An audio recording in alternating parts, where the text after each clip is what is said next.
Coming to you live and uncensored. This is the Hype Podcast. I'm OSO Fresh with my co-host, yet to be named. That's me. We talk about everything from new gadgets, gizmos, politics, movies, and music. And our very own personal stories, because you know a motherfucker has to keep it real. Oh, yeah. Yeah. I'd like to say that there's bacon today. It's fucking bacon every day. I made bacon. I didn't slaughter any animals. The pig is not okay. Just in case there's some PETA motherfuckers listening to this shit, I didn't kill it myself. We're eating bacon next to a Coke straw and some water. That is not a Coke straw. That's like a weed straw. What the fuck is a weed straw? I think you formed the joint around there or something. Sorry, I'm eating bacon. I never eat on the show, but goddamn. You are so full of shit. We had nachos like a month ago.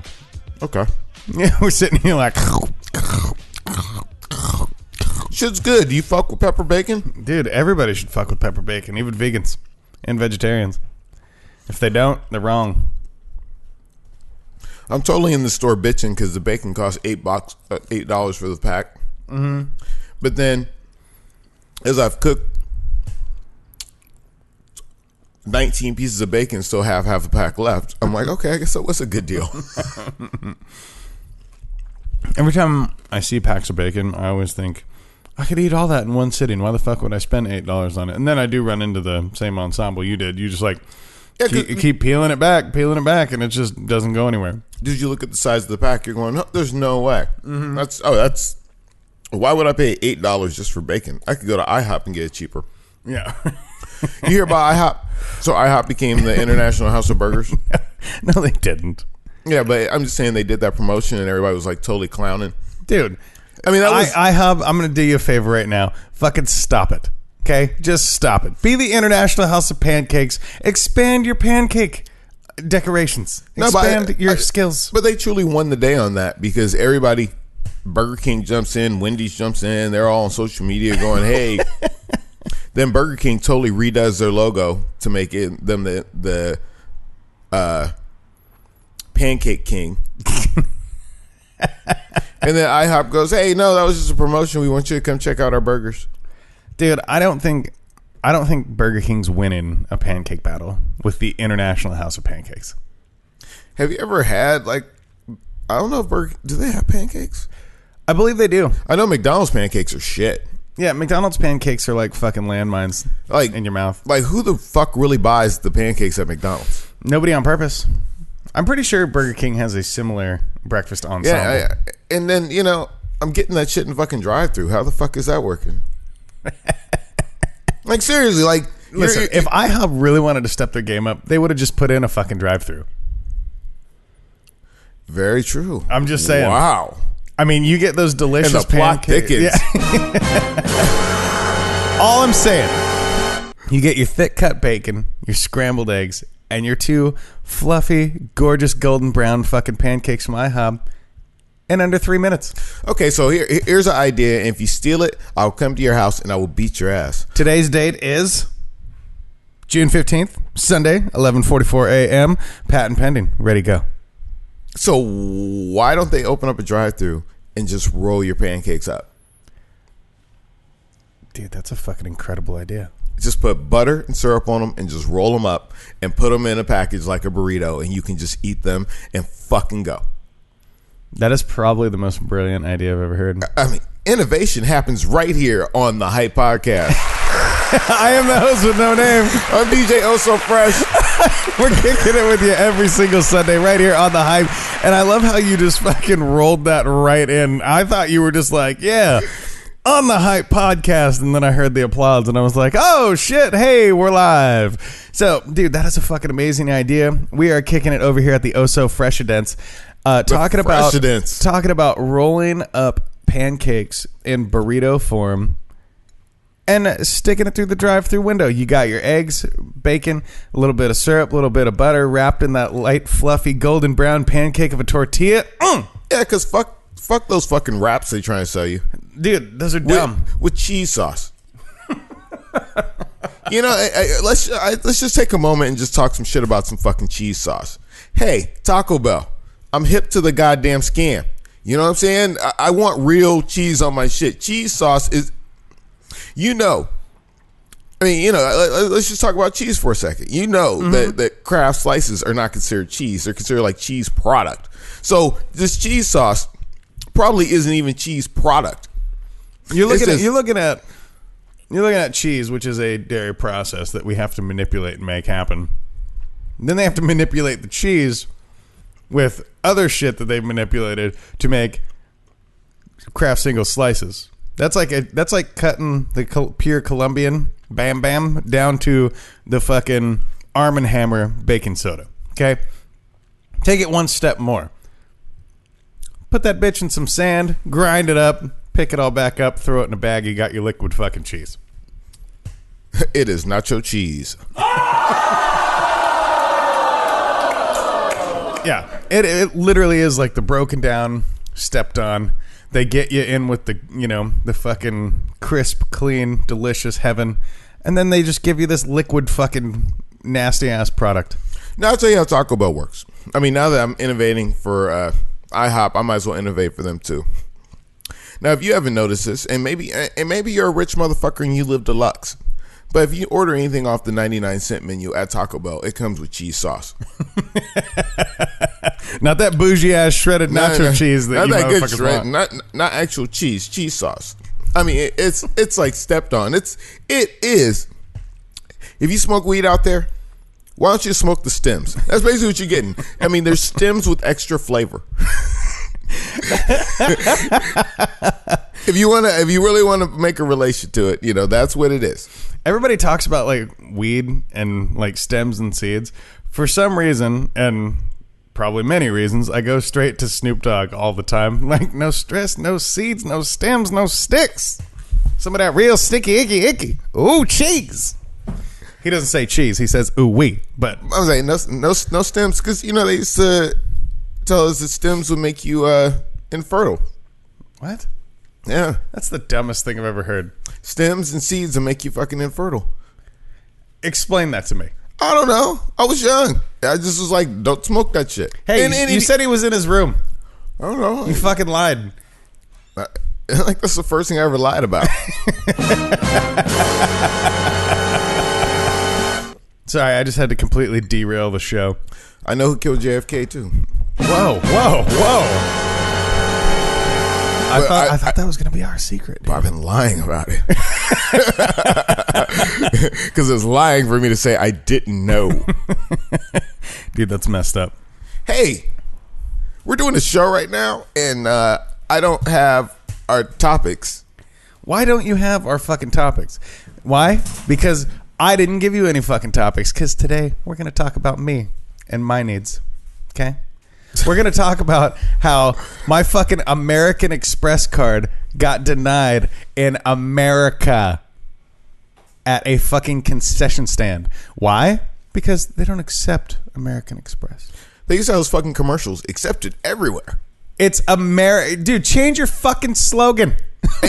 No, the commercial was totally like, oh, they don't take this, but they take American Express. That was like the total fucking commercial. Yeah. I remember Wilt the Stilt fucking Chamberlain doing a fucking American Express commercial. Jerry Seinfeld was doing American Express commercials. Yeah. But then I happen to be in New York and I want to Seinfeld it up and go to some kind of fucking bodega, and they be like, no, we don't take American Express. And I said, but Jerry, he's like, Jerry motherfucking don't live here.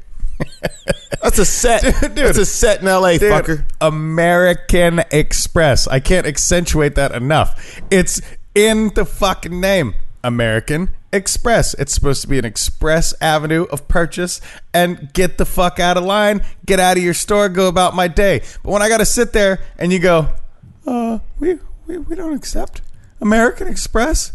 And I got to give you my fucking foreign transaction Visa card to get cash back because you assholes don't do the American thing. But I'll tell you why I wasn't fucking with American Express. I never went for the credit card, but like a traditional American Express, you got to pay that shit at the end of the month. Right. I'm just like, fuck.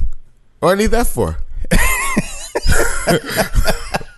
I'm going to be the same kind of broke then. I'm going to go get a real credit card. I don't want to go on vacation and then come home and like I owe every dollar I spent right now.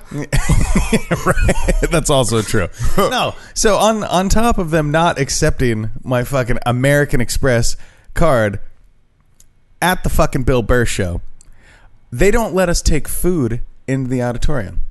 That's fucking normal. What do you mean it's normal? Where was the auditorium? It was Keller Auditorium.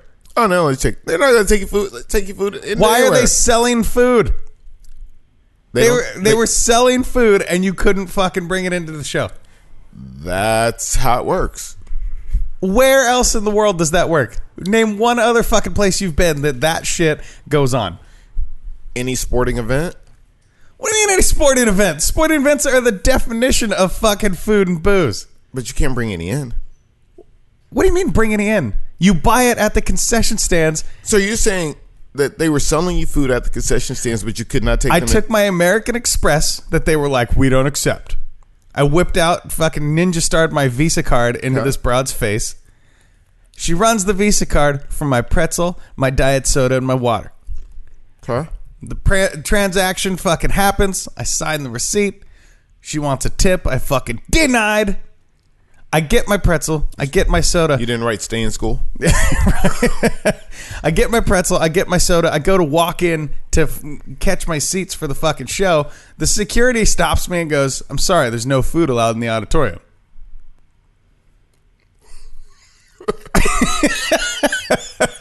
I say this as Oso's stuffing his fucking face with bacon, but I'm feet for the concession stand is feet from the fucking auditorium door. Like I turn my head to the right, I see the security guard. I turn my head to the left, I see the cashier who won't accept my American currency. So what exactly did the security guard say to you? She said food is not allowed in the auditorium. And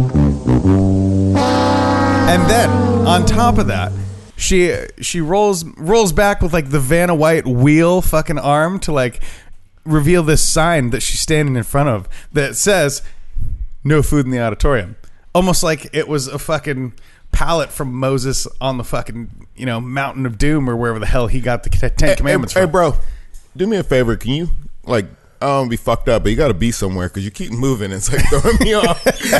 Like, intruder alert! Having somebody move through the room like those, it kind of throws you off. You're like, there's like shit going on. It's I worry about I'm black. I worry about my peripherals. That could be 5-0. Anyway, I'm finding myself.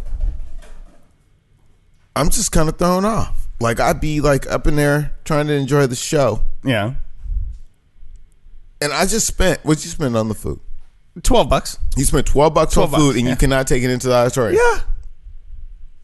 Could you at least hear the show outside? Well, thank God the show started late because they opened the doors late. So we had time to like eat it in the fucking breezeway before the show started. But it was out of control. I'm like, I couldn't. You mean on the concourse? Yes. Yeah. We're at the motor that is the concourse. Yeah, dude, I know. I just like as I'm eating, I'm racking my brain. Like you're at an auditorium. How are you gonna fucking sell food feet from the entrance that I can't go in? And I had to chalk it up to Keller Auditorium. I'm like, well played, fuckers. Well played. Like they don't bother to tell you when you first go in there. And yeah, I can only imagine how much food gets fucking thrown away. Yeah. No, dude, it's like this. One of the comedians last night, I got to credit him for this. It's fucking phenomenal. But this is how it felt. I'm sitting there. I walk up 3 flights of stairs to get my food, my soda, and I fucking get to the door, and the lady's like, whoa, no. You can't come in. To me, that's exactly like seeing fucking don't drink and drive signs on the fucking highway. Like, bitch, I'm already on the highway. Put it on the fucking on-ramp, for fuck's sake. Like, you're a little bit late to the party. No, what? I mean, you want to be honest.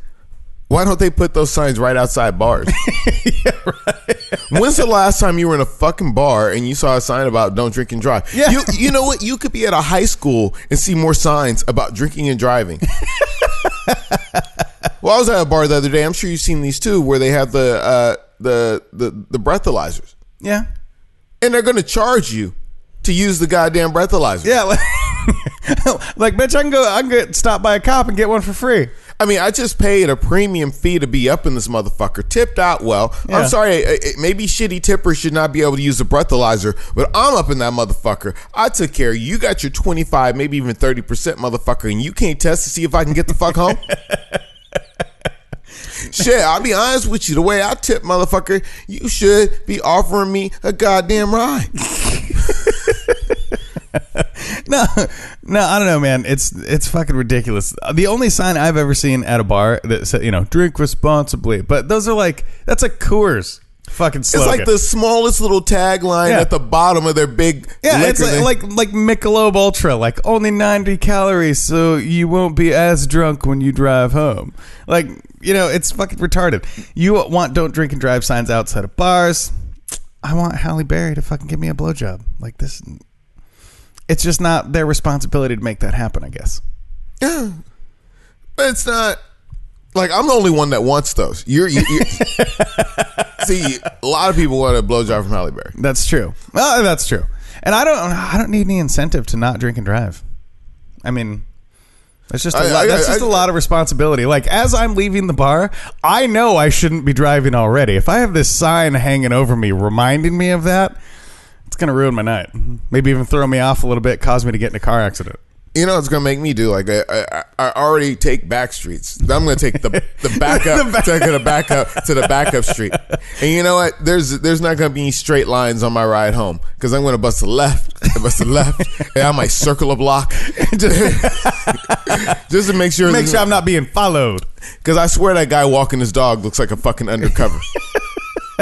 I know it's 3 a.m., but I only got one eye open, and that guy, I can't tell if he has one or two. I can't tell if he has one or two fucking dogs.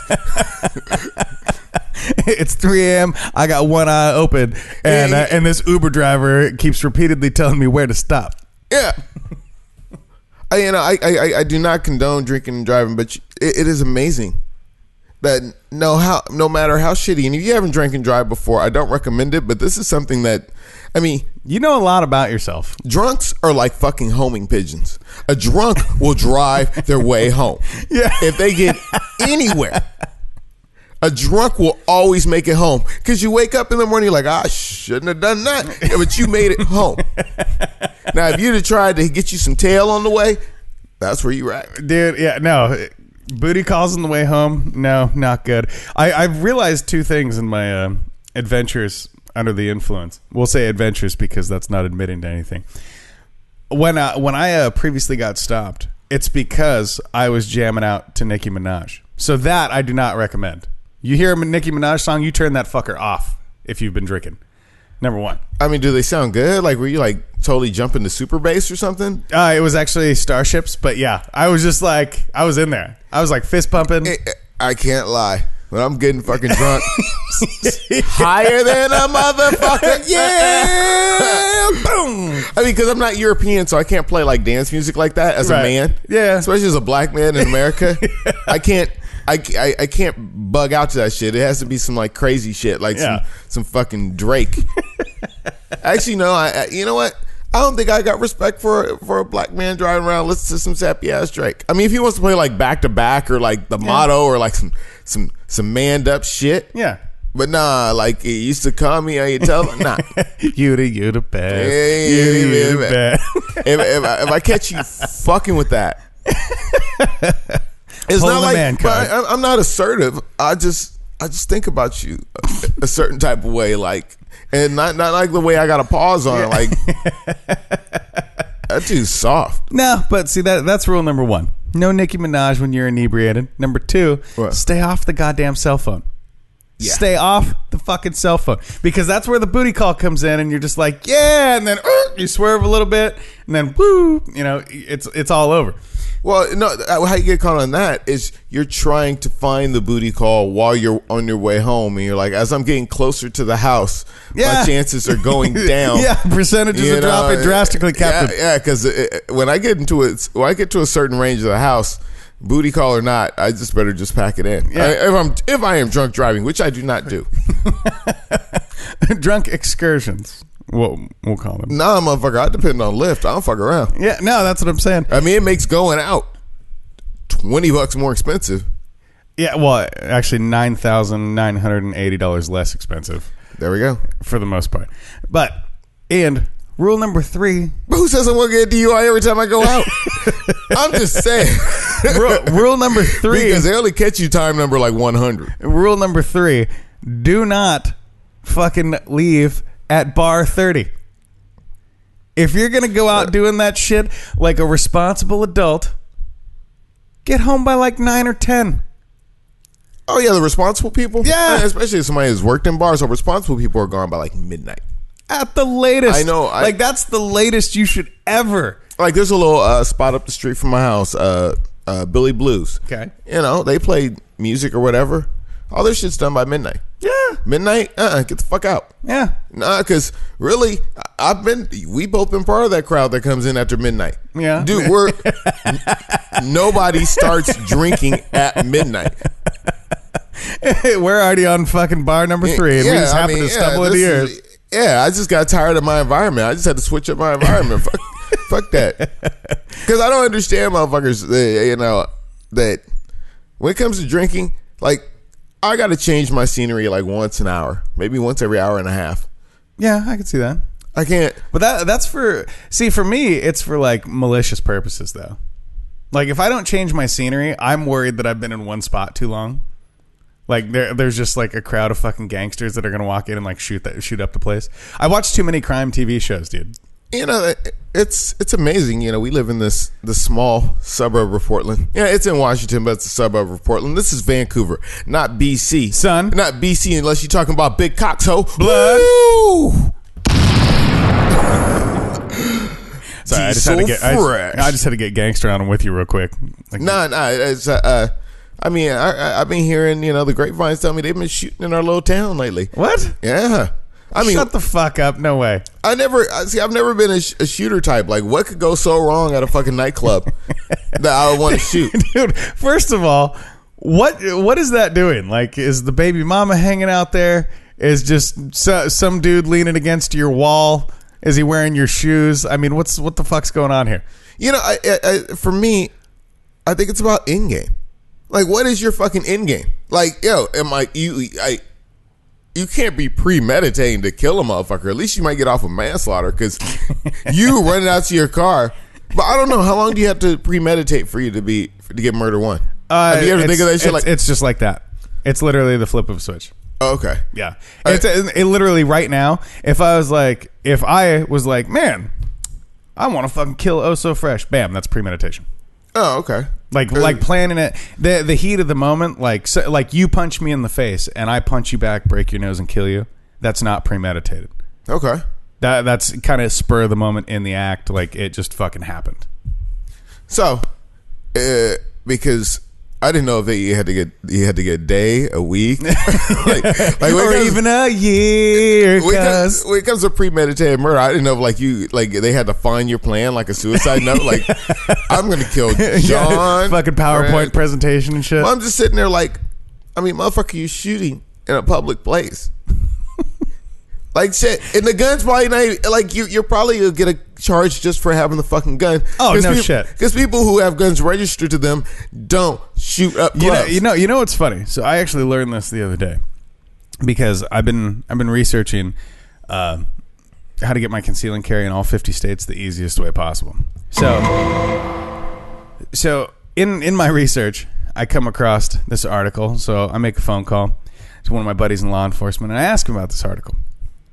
And the article read that the more unregistered guns that they find, right? So say OSO Fresh is running around with an unregistered pistol, right? Yeah. Not only do they take it from you, they register it, and they put it, like sometimes they'll put them back in circulation, like in stores. They go to auctions. Mm-hmm. So now they have paperwork. And every name that was attached to that pistol beforehand, the unregistered gun, because it was registered somewhere. Yeah. By somebody, a gun dealer, gun owner, blah, blah, blah. Somebody didn't just steal it off a truck. Right, yeah. Fucking Mexican border fell off the truck. They're like, oh, look, a gun. Yeah, no, not that. I mean, it's kind of like a car. Like somebody bought that shit somewhere. Yeah. And so whether you're 5 or 6 layers deep, they can peel back this onion and be like, oh, this is one of the guns that, we recirculated to this owner. Oh, look, he had it before. Well, he sold a fucking gun and doesn't have paperwork twice. So now they just shut down an entire gun operation. There's no fucking way to get around that shit. There's no I have an unregistered gun. Well, the guy before you registered it, and he's not fucking keeping his mouth shut about somebody that you shot up. No. Yeah. No. I saw your register gun because I mean the next guy has to register it or is supposed to. Yeah. But he comes by and buys it from me like that motherfucker who went and bought a Honda and didn't register. Same deal. But nah, you call me about my gun, I'd be like, were you over there shooting? Nah. Yeah. Nah. Well, nah. If I'm gonna hate on blacks, I hate on blacks from afar. I got a podcast to hate on black people. The fuck I gotta shoot at them for? No, and it sounds kind of morbid, but my only wish for those people is that either A, somebody fucking is carrying and shoots them, or B, that something terrible happens and like their mom's in the fucking club and she gets clipped in the leg. I've seen a couple movies where, especially Harlem Nights, where they're doing a drive-by, then the driver gets shot and they run it. It happens all the time. The driver gets shot and then they run into some shit and the car blows up. Oh yeah, that should be you. Yeah, that really should, dude. That really should be you. Because I feel for you that you are incomplete as a person right now. Right? Oh my god. See, now you're getting into the fucking like emotional aspects of it, dude. What kind of fucking wussy has to fucking do that? Like how tough does that make you? But let me finish the point. You're incomplete as a person, but I'm talking survival of the fittest, and obviously you're not fit to be around us. Yeah. No shit. I mean, because when it comes to shooters, like every generation, there's gonna be shooters. Yeah, sure. It's just like, when I was young going to the club, I'm like, oh, those fucking knuckleheads. So, they grew out of it and the new generation came behind them. But riddle me this. Because it ain't the same motherfuckers that are my age shooting up the club right now. No. But back in the day, am I wrong to think that most of that happened inside the club or outside, not as they were driving by? Like people used to stand in front of you. Yeah, to a certain extent. I wouldn't go that far because that'd be like, dude, I was just witnessing murders. Yeah. No, but there was an incident where I was at this bar called the 1222. Sorry, gentrification. The bar's not there anymore. It was a lovely place to play, and the dude got gangbang and shit. Dude got popped right outside. Yeah, they pulled up, they let him have it. Said what's up, gave him the boys in the hood. Yeah, actually, I was just watching Menace to Society, and that's what. If you really want to feel anything before you go, before you go shoot up a place, you should just watch the end of Menace to Society because it's just like it just makes no fucking sense. Like we're just shooting who's ever out here. Well, just dude, no. EBK, everybody killer, like straight up. There's a little boy out there. You know what I'm saying? They lighting up dudes. They ain't even know them dudes. Yeah, I was gonna say I don't know why I'm laughing about that, but I just think it's fucking silly. That don't die, Trey. Yeah, I think, Trey. I think that's what's silly that makes people fucking feel tough today. Who said that shit? Everybody's afraid to take an ass whipping. Craig's dad from Friday. Yeah, dude, he had that shit dialed in the fucking 90s. Like afraid to take an ass whipping. You're a bunch of punks, sissified. I think it all comes back to these woke motherfuckers that need a hug. Like all the information has been there. Go back and watch. You don't need a hug. You need a fucking fist in the mouth. Go back and watch Craig's dad. We were trying to solve this problem years ago. It all plays back in just a new generation of motherfuckers that are shooters. Yeah. Because motherfucker, by the time you're 30, you ain't shooting at the club. Yeah, that's true. But see, that's what always blows me away too. Is it's never the fucking Debo motherfucker though. It's always like. The Chris Tucker of the bunch who's like just a big mouth, like a fucking wussy, like, oh yeah, I'll fucking fight you. I don't give a shit. Just let me go get my gun first. Like, yeah, fucking queer. I don't even know how you're supposed to strike fear because if I see you doing it, then you're probably gonna go to jail. But you showed them. Well, no, here's the other point too. I never understood. I never understood the moment like that leaves your fucking mouth. I was actually at a fucking pool hall years and years back when I used to hang out with black people a lot. This fucking white dude No, what? No, I'm blaming white people. I'm just like, I mean, This fucking white your dude. fucking tone when I used to hang out with black people a lot, and then I found Jesus. Yeah. It changed my fucking life. Anyway, And then I found white oppression. Yeah. No, so I'm hanging out playing pool, and this fucking tall, skinny white dude starts spouting off about how gangster he is and blah blah blah. And of course, so like we're all laughing at him, just minding our own fucking business. And then he starts talking about, don't make me go to my trunk, blah blah blah. And so one of the guys I'm with, he's like, yeah, good luck getting there, homie. And he's just like, what? I'll fucking go out there right now.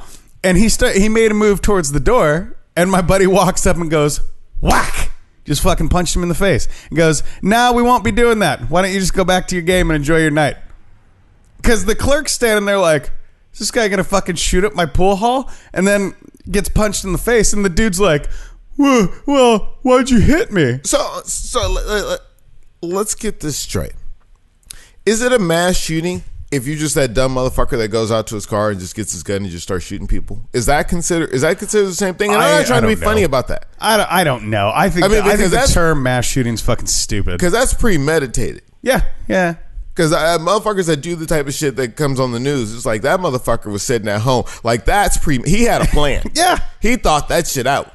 Yeah. No. If you got to load more than one clip, I mean, yeah, you knew that you. Yeah. Oh yeah. No, you premeditated is basically you planned it. Yeah. So if I take the gun from my trunk, not that I have one, but I do. If I take the gun from my trunk and pull it out and shoot somebody, that is premeditated. I brought that gun. I didn't mean to kill him. Yeah. So I wouldn't. I get off. I get off. Well, that's part of it. The intention, right? So I brought the gun. That's strike one against me because I had the gun. They're gonna say you planned on having this altercation. So it's gonna depend on the circumstance. Did the guy pull a knife out? Did he attack me first? How did I have time to get to the trunk and get that weapon? Was I already in the trunk and the guy mugged me? You know, it's all about intention from that point on. It sounds like you're trying to you're trying to put up a self-defense defense. No, I'm simply analyzing the crime. He was like, "Yo, I plan to kill. I plan to kill this motherfucker." I mean, really, like I said, I don't know what would piss me off enough if I was in a club to go, damn, I need to go out to my trunk and let a motherfucker know what's really going down. I told the DJ not to play this motherfucking song. I said that Lady Marmalade shit. I don't fuck with that. He said, I don't fuck with that Moulin Rouge bullshit. But you know, when they start talking all that big shit, you know what I do? I put this on. Oh, so you already know. So it's about that time to go. So we about to be out the door and enjoy some sunshine. This is the Hype Podcast. Now this motherfucker right here, I'm DJ OSO Fresh, and I love how he was talking about hanging with his black friends, and then he starts to slang it up and start rhyming and shit. 1, 2, 3. It's time to go. We are kicking it with you every single Sunday right here on the Hype Podcast. And for all your property management needs, go ahead and check out Fortress Property Management. You can hit them up at 503-752-8519 or check them out at fortresspropertymgmt.com and they will hook you up. Yeah. So yeah, it's Sunday. I've already had some bacon. I'm living the dream. Bacon at the Fresh and Dense. No bottled water. That was crazy. That motherfucker was moving around the room and it was like throwing me off. No, I thought you were talking to me when you first said that. I guess I can make that the podcast after the podcast. I have a roommate, and my roommate, for some reason, had to have busy work going on, like in the same room when we're doing the show, and it was like throwing me off. Because I'm a black motherfucker. I'm always looking out for getting robbed and shit. So I mean, motherfucker moving around the room, I'm like 5-0, homie, 5-0. Just go, like your mom would say, just go be somewhere.